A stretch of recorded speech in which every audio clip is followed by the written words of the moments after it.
Hey everyone, just wanted to go over the Developer's Notes Part 13, Tips and Guides. This is going to be an overview of what was actually provided to us, as well as some tips or suggestions how to actually um, focus on which to prioritize. The first one is the equipment collection system.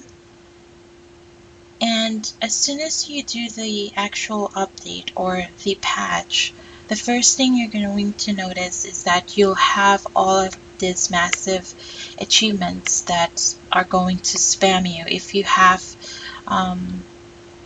a lot of your sets already completed to level 40 or maxed enhance. And the first tab is the current status, which is just a summary of what your current progress is for your equipment collection. And this is to get everyone to start working on multiple sets of equipment, since they are going to be useful in certain parts of the PvE or PvP. The Weapon tab and the Armor tab will have a list of all the available weapons and armors that you must complete, and by upgrading each piece to UR. And there's going to be 4 categories per item that you must achieve in order to complete it. The first is the grade, the second is enhance, then annihilate, attribute, and then limit break level. And by creating or upgrading each piece, you will then receive an achievement and claim the rewards with the CP boost. You can see that my blue one is complete. It is level 40 limit break, as well as max enhance and level 10 grade for the attribute. I do have a lot of armor pieces that I still need to work on, but it is definitely something to work on. The Draconian set, which is also known as the Dragon set, I do have the SR level 30 enhanced 13 weapon currently. I do not have, I don't believe, no, I don't think I was able to combine any of my armors to a dragon set yet. No. So I am currently starting to build on that. It will take some Adina, quite a lot of Adina to do. But this is, I would focus on completing the magic set though, because you will need to run rifts to complete or even get the materials you need to make the dragon set to UR. So definitely finish your red set first, because there's still a lot that you can farm with your red set, like the mobs in the second to the last elite dungeon. But the dragon set will be used and available for the last available elite dungeon, which is the Dragon's Cave Depths. Not a lot of people are actually farming this because Dragon Set wasn't available when it was released, but since now that it is available, I'm sure that everyone's going to start heading this way and farm here as well. It is, I do believe, up to 325 at level 10. Mine is currently 7, so. The next one is the Nemesis and Annihilate system. Now, if you are in a server where there's certain groups of people who are usually #1 target for your clan or targeting your clan, then Annihilate and Nemesis system is going to be your best friend.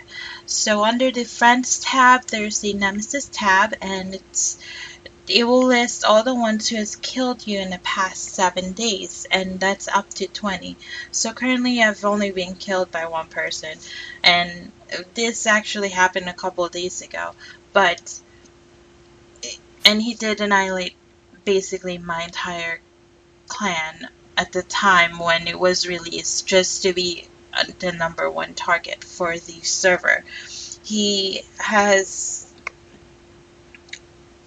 made a lot of enemies on the on our side of the alliance, so he is known to do that. But you can request annihilation requests or submit that to your clan leader, and your clan leader will then decide whether or not the clan should target him, or make it a fun target reward with rewards.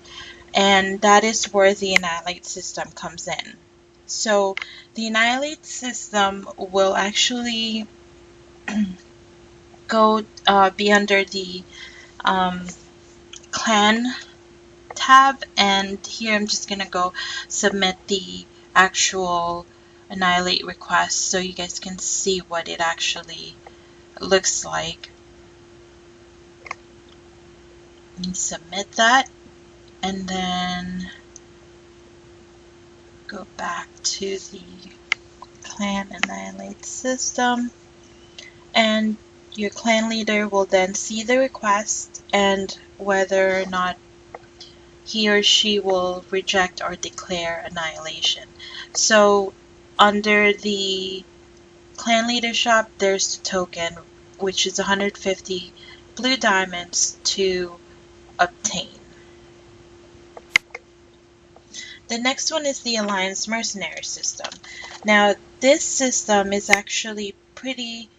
It will only work in the castle siege, and you can hire up to 10 mercenaries, but they will actually also take up the 10 available spots, that which is max for 50 per clan, to attend the or participate in the castle siege.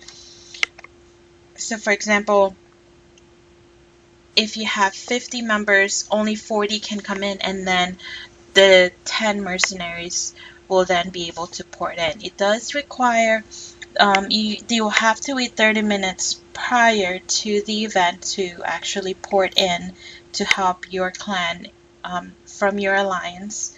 You can hire all the top players from the alliance who are not participating to become your mercenary, and then be able to help you guys win the castle.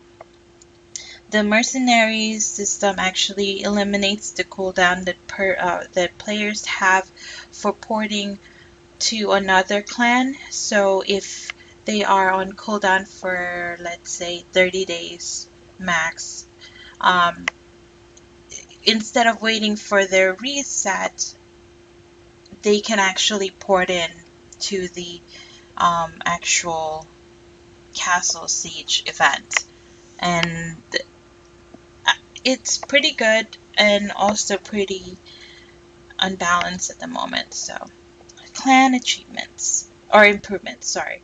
So you'll see that on the first thing you'll notice is on the right side you will see the clan member ranking system, which actually lists different achievements that your clan members are currently obtaining, and it does put a little bit of a border on their name and from the members list. So one person actually has 2 of them, and I don't know how that's going to work, or which weighs in more, but it does list all the ones that are in top 5. And let's just take a look and see which will actually show up. If it's the first obtained achievement, I'm guessing is what it is. Let's see. Okay, so yeah, it was the first obtained, and that's what border they're going to get.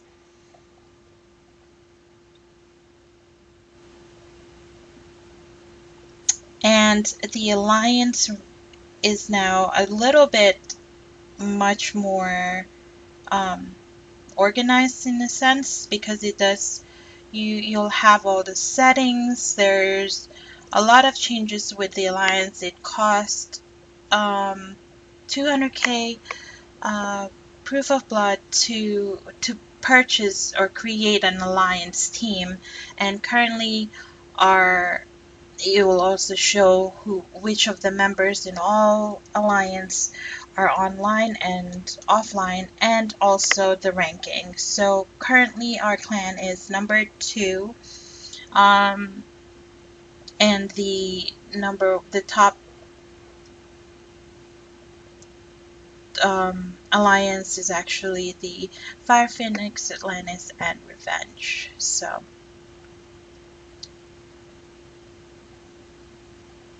and there is also the new feature with the alliance chat, where you can chat with all of the members, not just the leaders, which is really helpful for completing your dailies, or even knowing who they are and being able to communicate with them. So it is very helpful with the alliance chat.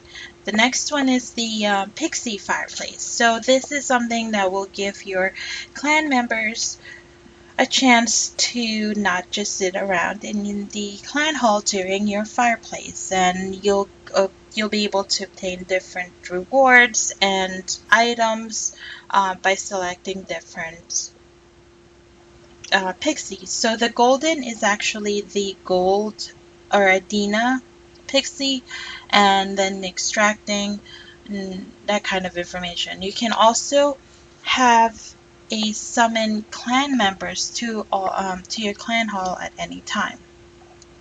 And the last one is the clan rights settings. So every rank you'll be able to really, as a clan leader, manage who can help you out with different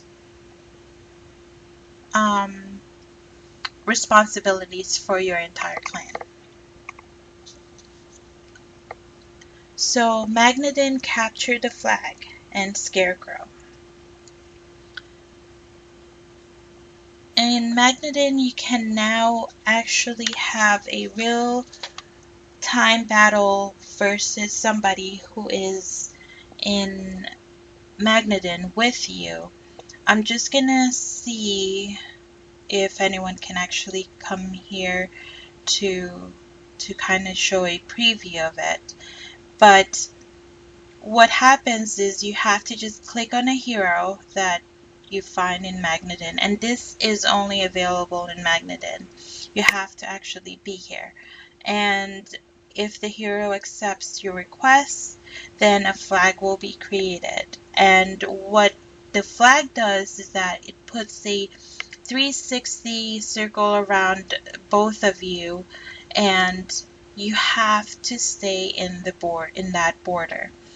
After 5 seconds, a cooldown will start, and it will end when one opponent is dead, or if the opponent leaves the combat range, which is kind of it's if you're looking at my circle, my view now, you can see it's that full circle. That's basically the length or the size of the actual combat. And then, or if the person disconnects by any chance. Any clan buffs or buffs will actually work, and here is an example. So you can see that it is a pretty big area for you to go run around with, and with any PvP, first person to get that stun is going to basically win the game. So he just had to show it off, but he did manage to actually get that stun before I can do anything, and then here he did another match and let me win again. So The next one is the Scarecrow, which is right over here. It's all the way to the left of the map when you port into the Magnadin. Here you can test your weapons and your armor strength, and they all have different grades, so you can just select one. But the Fortress Castle Siege Spectator mode. So here, this is actually if you want to watch a live real time duel between different clans while they're doing their fortress and you're not in any of the fortress or the castle siege, you can now spectate the actual live game.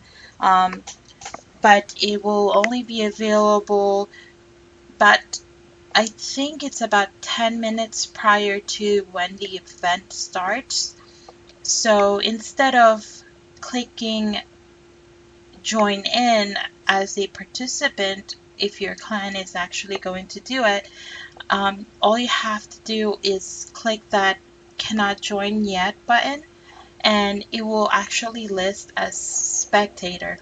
You can have up to 100, at least on the US server it is. I do have a video of what it actually looks like, and what it does is you'll be able to go to all the clan towers and view all of them, port from one tower to another. There's certain sections of the map that you can port into and watch the actual fight. It is a little bit limited with the view settings, or sometimes very difficult to actually see. The next one is the battle statistical system, and this is basically a DPS meter for people who have played World of Warcraft, things like that. They do have a DPS meter, and you can see that on the left it will show predicted damage dealt. It's not always accurate, but there's also damage taken and the regen, predicted regen. It works in Temple Rift, World Boss, Field Boss, and Clan Dungeon bosses. Now, like I said, in Rift, sometimes it is pretty accurate, sometimes it's not. I have run quite a few and compared it with what is showing on their predicted damage dealt versus what I actually, or was listed at the end of a Temporal Rift.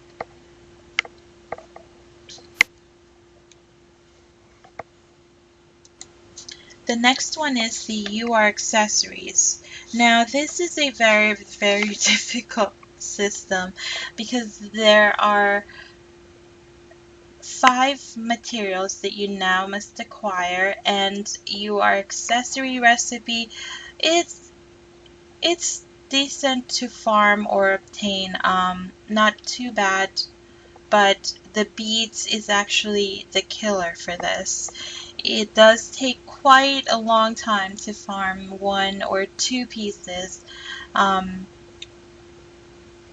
the actual material, but it's something that you'll probably have to work on over time. And here's an unconfirmed accessory bead that is not tradable, so I'll just go ahead and open it up. But I got a Phoenix one, but I'm pretty sure I can exchange it eventually, and I will go do that once I actually have a few or enough to even do an actual update. And someone just challenged me, so let's just go and see if we can. Like I said, it is the first person who can do the first stun and actual hit. First strike is usually always the winner because that stun is very, very important. And it's a victory.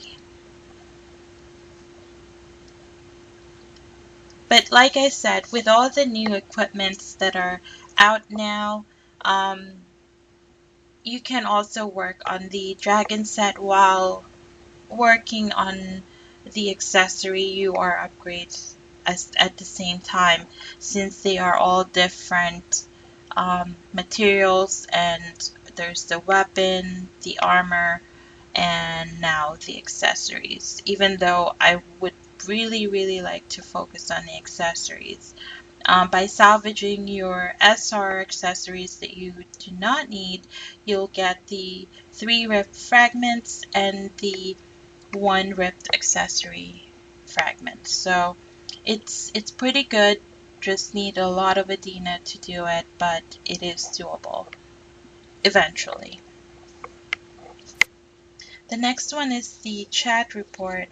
Well, if you have a world chat that is filled with crazy, I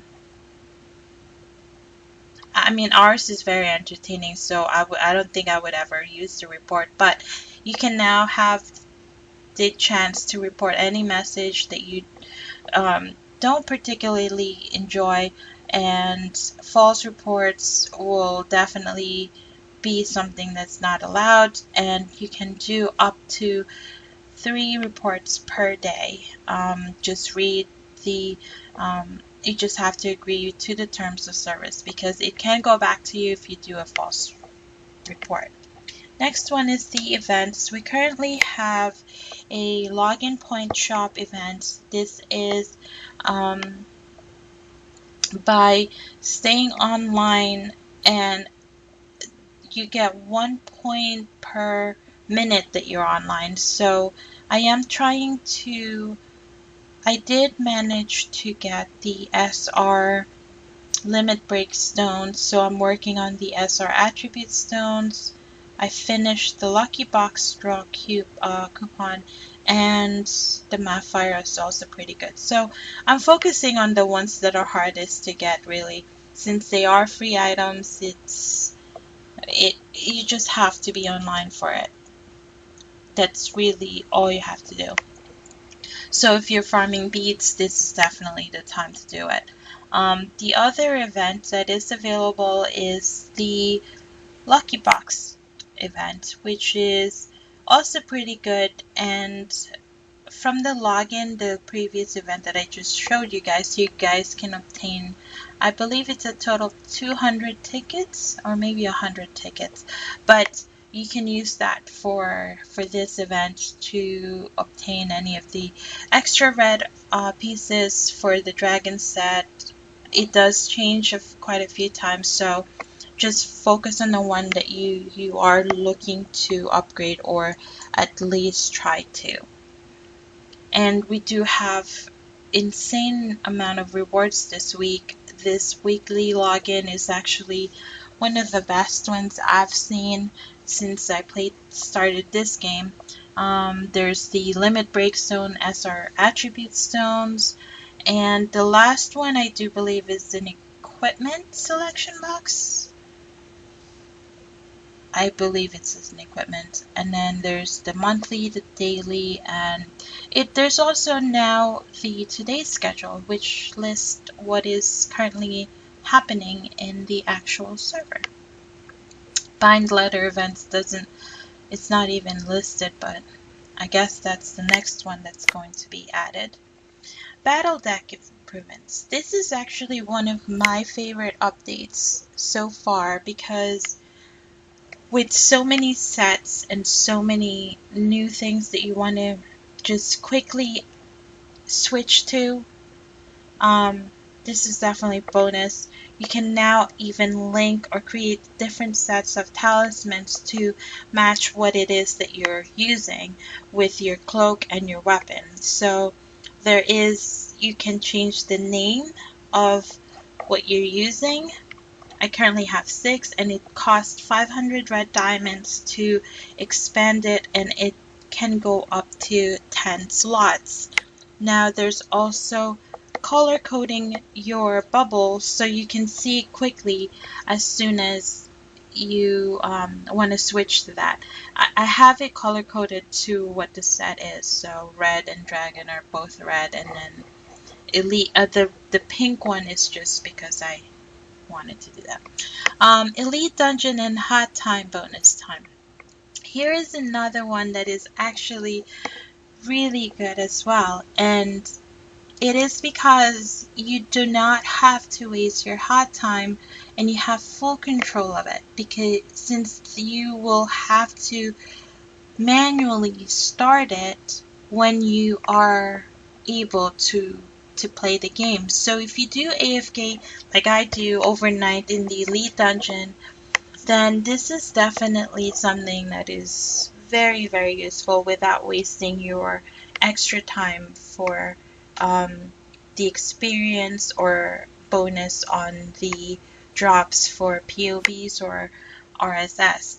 This all you have to do is just start. I did complete mine, however, so I'm not able to actually physically show it to you guys now, but you can also still add additional time if needed. I am already 320, so I do not haven't extended my hot time in probably a couple of weeks now, and you can turn it on and off whenever you need.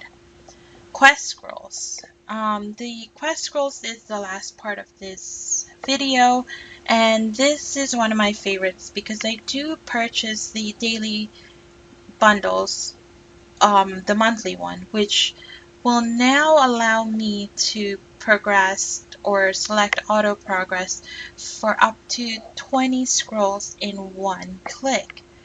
Before, you used to have to wait for 5 to complete before you can start another 5 and then another 5 every time you recharge or reset